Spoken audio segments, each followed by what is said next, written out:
امام جعفر صادق علیہ السلام نے فرمایا کہ حضرت لقمان نے اپنے فرزند کو نصیحت کرتے ہوئے فرمایا، حاسد کی 3 علامتیں ہیں: پست و پشت، لوگوں کی غیبت کرتا ہے، ان کے سامنے چاپلوسی کرتا ہے اور دوسروں کی مصیبت پر خوش ہوتا ہے۔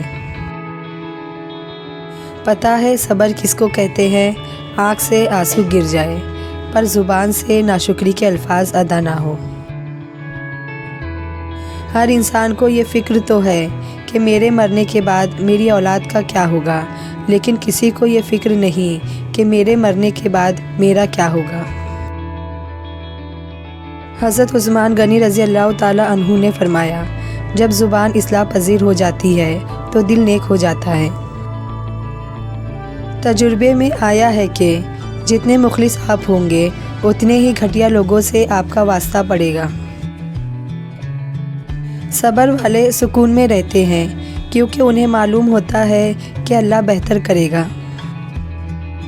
زمانے کی جہالت کا عالم تو دیکھ اقبال، قیمتی چادریں بے جان قبروں پہ اور زندہ عزتیں بے حجاب پھرتی ہیں۔ متکبر آدمی کی ایک پہچان یہ ہے کہ وہ صرف نصیحت کرتا ہے، سنتا نہیں۔ رب سے اور ماں باپ سے دور رہ کر انسان پریشان ہی رہتا ہے۔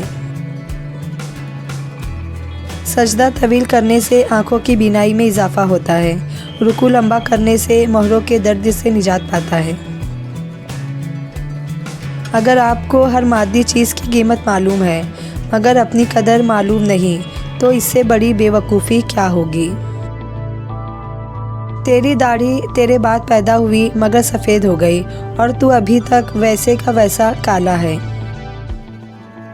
فرعون کے گھر حضرت موسیٰ علیہ السلام کی پرورش یہ ثابت کرتی ہے کہ جہاں شر کی انتہا ہوگی وہیں سے خیر کی ابتدا ہوگی۔ رشتے اور موسم دونوں ایک جیسے ہوتے ہیں، کبھی حد سے زیادہ اچھے اور کبھی برداشت سے باہر۔ فرق صرف اتنا ہے کہ موسم جسم کو تکلیف دیتا ہے اور رشتے روح کو۔ بدترین ہے وہ شخص جو دنیا کی فکر میں اپنے مہربان، شفیق اور محبت کرنے والے رب کو بھول جائے۔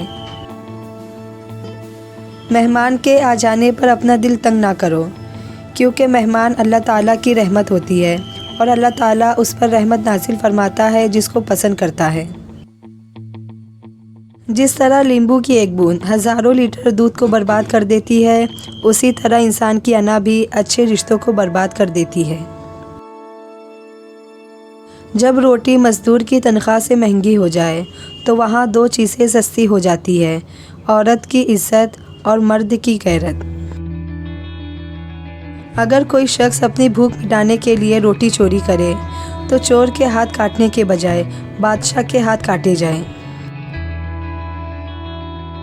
عورت کی خوبصورتی شوہر کی فرما برداری میں ہی ہے، شوہر سے مقابلے میں نہیں۔ قبرستان جا کر دیکھے کس کا جسم اور کس کی مرضی۔ دیکھو حقیر دنیا کی خاطر جنت نہ کھو دینا۔ درود شریف عبادت ہے، دعا ہے، دوا ہے اور بیماریوں سے شفا بھی ہے۔ جب انسان پر برا وقت آتا ہے تو اپنے بھی بیزار ہو جاتے ہیں، لیکن جب انسان کا اچھا وقت شروع ہوتا ہے تو غیر بھی اپنے ہونے لگتے ہیں۔ شریک حیات کسے کہتے ہیں؟ باپ کی غریبی تو ہر عورت جھیل لیتی ہے، لیکن جو اپنے شوہر کی غریبی جھیلے اسے شریک حیات کہتے ہیں۔ ترکی کی ایک کہاوت ہے کہ جب کوئی کہے میں تمہارا بھائی ہوں، یہ بھی پوچھ لینا چاہیے حابیل یا قابیل۔ جن گھروں میں عورتیں خاموش اور مرد فیصلے کرتے ہیں ان گھروں میں برکتیں راج کرتی ہیں۔ کبھی کبھی ہمیں اپنی خوشیوں کی قربانی دینی پڑتی ہے تاکہ دوسروں کی زندگی میں خوشی لا سکے۔ مسجد کی پہلی صف میں اگر غریب بیٹھتا ہے تو اسے اٹھانے کی جرات کسی بادشاہ میں بھی نہیں ہوتی۔ آج کا نافرمان بیٹا کل کا پریشان باپ بنے گا، یہ قدرت کا قانون ہے۔ بہترین ماسک وہ ہے جو غیبت، چغلی اور حرام کھانے سے روکے۔ اللہ پاک ہمیں گناہوں سے بچائے۔ آمین۔ اگر تمہاری وجہ سے کسی بہن بیٹی کو راستہ بدلنا پڑے تو گلی کے کتے اور تم میں کوئی فرق نہیں۔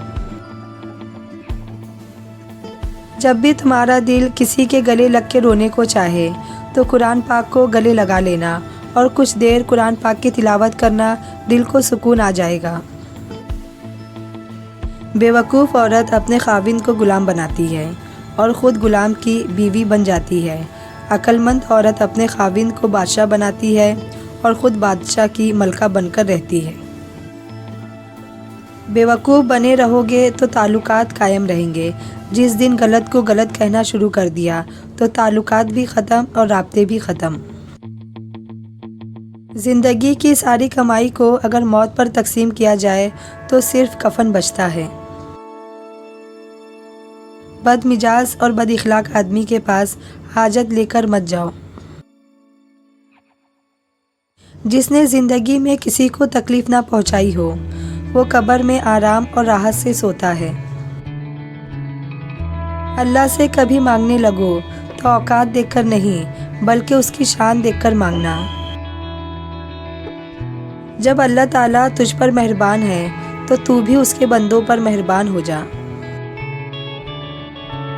کسی نے مولانا جلال الدین رومی رحمۃ اللہ علیہ سے پوچھا دنیا کیا ہے؟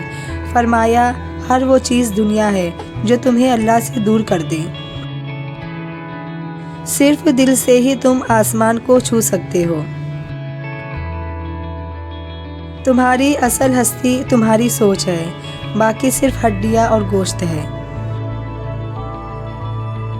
آنسو وہ خون ہے جسے غم نے پانی بنا دیا۔ جب انسان کی آنکھوں سے ندامت کے آنسو بہتے ہیں تو اس پر رب کی رحمت برستی ہے۔ اچھی صورت دل کو متاثر کرتی ہے جبکہ اچھی سیرت روح کو۔ اگر آپ نے اللہ کے علاوہ اللہ سے سب کچھ مانگا تو آپ نے اللہ سے کیا مانگا؟ ماں بھی انسان ہے لیکن اگر وہ دعا کرے گی تو آپ خدا کو پا جاؤ گے۔ شکر کا مطلب یہ بھی ہے کہ لوگوں کو آپ اپنے اعمال سے، اپنے مال سے، اپنے خیال سے آسانی عطا کرو۔ صرف بزرگوں کی یاد منانے سے بزرگوں کا فیض نہیں ملتا، بزرگوں کے بتائے ہوئے راستے پر چلنے سے بات بنتی ہے۔ اسلام مسلمانوں کے علم کا نام نہیں، ان کے عمل کا نام ہے، یعنی اسلام بولنے والی بات نہیں، کرنے والا کام ہے۔ بادشاہوں کے پاس بیٹھنے سے کبھی بادشاہت نہیں ملا کرتی، لیکن اولیاء اللہ کی ایک نگاہ بادشاہ بنا دیا کرتی ہے۔